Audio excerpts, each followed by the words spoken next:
నల్లారి కిరణ్ కుమార్ రెడ్డి ఉమ్మడి ఆంధ్రప్రదేశ్ చివరి ముఖ్యమంత్రిగా రికార్డులకెక్కారు.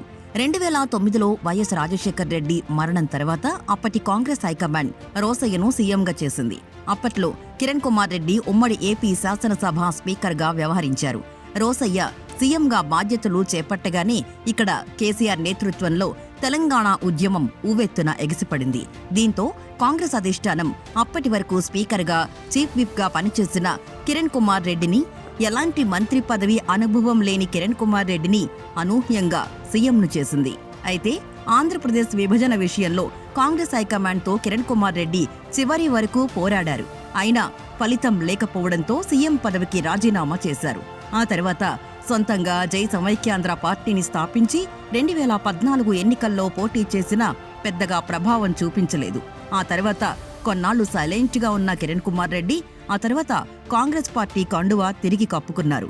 ఆ తర్వాత కాంగ్రెస్ పార్టీకి రాజీనామా చేసి 2023లో భారతీయ జనతా పార్టీలో చేరారు.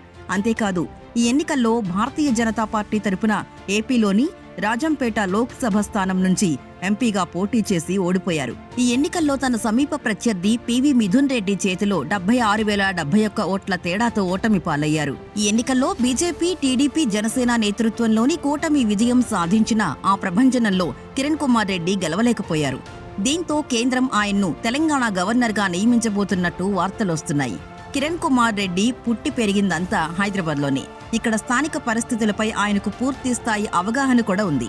మరోవైపు ముఖ్యమంత్రిగా పనిచేసిన అనుభవం ఉండనే ఉంది. ఈ అంశాలన్నింటినీ పరిగణలోకి తీసుకుని తెలంగాణ గవర్నర్గా రాజీనామా చేసిన తమిళసై ప్లేస్లో కిరణ్ కుమార్ రెడ్డిని పూర్తిస్థాయి గవర్నర్గా నియమించాలనే నిర్ణయానికి వచ్చినట్టు తెలుస్తోంది.